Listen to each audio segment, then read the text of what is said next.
In the previous lesson, we looked at ways in which great pop songwriters have tastefully used the spooky diminished seventh chord, which, as you recall, is spelled root, flat 3, flat 5, 6, in some of their greatest works. And I emphasize the word tastefully here because it's a very poignant, a very pungent entity. You know, it can sound obnoxious if you hold on to it too long, the diminished seventh chord. And so it is often used as a passing chord, quickly moving from some kind of major or minor chord to another. And what I'd like to do today is show you a few more examples from the modern era, relatively speaking, late 20th century, of rock and pop, of how great songwriters have used it to put it into an effective, palatable use, the way a chef would use a potentially overpowering spice very carefully to add just the right amount of zest to a recipe. In the verse progression to Benny and the Jets, Sir Elton John used, at 33 seconds specifically, a diminished seventh chord to pivot from the one major chord in the key of G, G major, to the 2 minor 7 chord. And he played it on piano, but basically the changes are like this. So we're starting on A minor 7. Here's your 2 to 5. And here's your 1. G sharp diminished 7, and then 2, 5. And now he goes up to E minor. So that one little use of the diminished seventh chord, to me, that adds a nice warmth to the progression. Hey kids, shake your loose together. You can hit the top note in there if you want. And then include the high A note, or not. This is actually the same changes as we looked at last time with Friends in Low Places.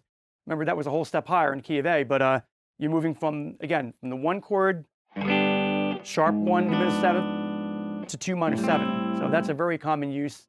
You'll find that in dozens of jazz standards in different keys as well. Led Zeppelin's Jimmy Page used diminished seventh chords very inventively in the Wanton song, specifically at 59 seconds into the track when it goes into this unusual instrumental interlude where he plays these chords that contrast to the single note riff leading up to that point. And essentially he's playing F minor, and add 9 on top. Page might have been doing this, as he is often inclined to do, you know, fret with the thumb. But I think when you listen to it closely, I think you hear, okay, F minor 9 to F minor, sorry, F minor add 9. And then here's a B diminished 7th voicing. That's on the middle 4 strings. And then that wants to go somewhere, so it goes to C minor. And then he does another one, creates this little interesting climb. And then he goes into this like funky R&B Motown thing.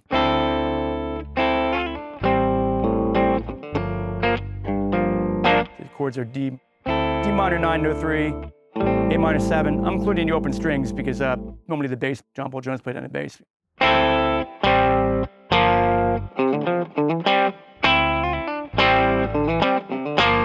But the main part I'm talking about here is, okay, he's using these little extensions, melodic extensions, which is almost like a jazz chord melody style.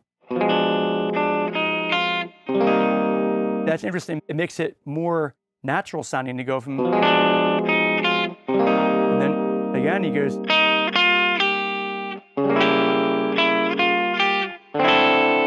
It's a really cool part.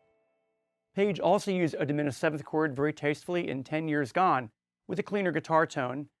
He uses progression starting on A and then E flat diminished 7th or D sharp diminished 7th, resolving to E minor.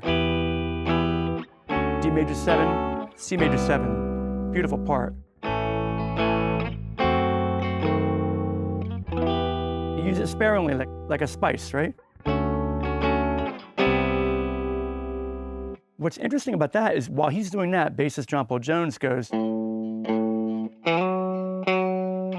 So instead of playing, going from A to E flat, he's going up to the inversion, like the minor third, F sharp. And as I pointed out last time, we're talking about My Sweet Lord and Michelle by the Beatles, the diminished seventh chord, these stacked minor third intervals make it completely interchangeable. So F sharp diminished 7th is the same chord as E flat diminished 7th and C diminished 7th. It's all the same chord. Interestingly, there really are only 3 unique diminished 7th chords. The other 9 are just inversions of those. You have C, E flat, F sharp, A, diminished 7th, and you have B, D, F, and A flat or G sharp diminished 7th, and then you have B flat, C sharp or D flat, E, and G diminished 7th. The rest are just inversions. Another great example of a diminished 7th chord from the classic rock, blues rock catalog can be found in the mountain song for Yasgur's Farm. Here, guitarist Leslie West is playing clean chords, open chords, and bar chords mostly, and he's using a slow Leslie effect to get a real swirly, trippy type of sound, so I'm going to kick that on here. And we have basically A to E, F sharp minor, that's the key we're in. And then here's where the diminished chord is coming up. F sharp minor to C sharp minor. D, you can try to get that top note in there with the finger. D sharp diminished 7th, resolving to C sharp. First time it goes back to reverse. Second time it goes.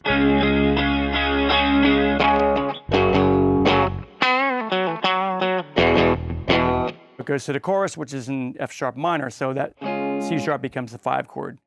So I'll play it again without the Leslie effect.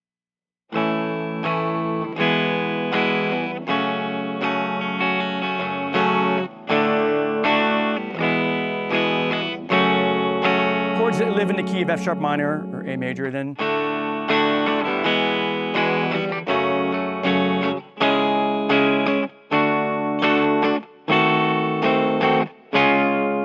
very interesting resolution there, right? Now, kind of like what John Paul Jones did in Led Zeppelin with 10 Years Gone, bassist Felix Pappalardi uses an inversion, but he goes down, he goes. So while Leslie West is going, the bass is going down, but it's okay because minor thirds, stacked minor thirds, diminished 7th chords makes it all interchangeable. So you get a nice root motion there, D to C sharp. You could also go up to the 3rd, use the first inversion major, right? Or you could take, okay, what else is interchangeable with E flat diminished? It would be F sharp diminished would work, right? You can go.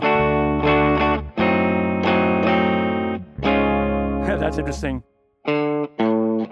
Angular bass line.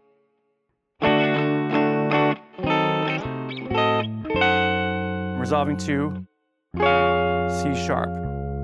Beautiful.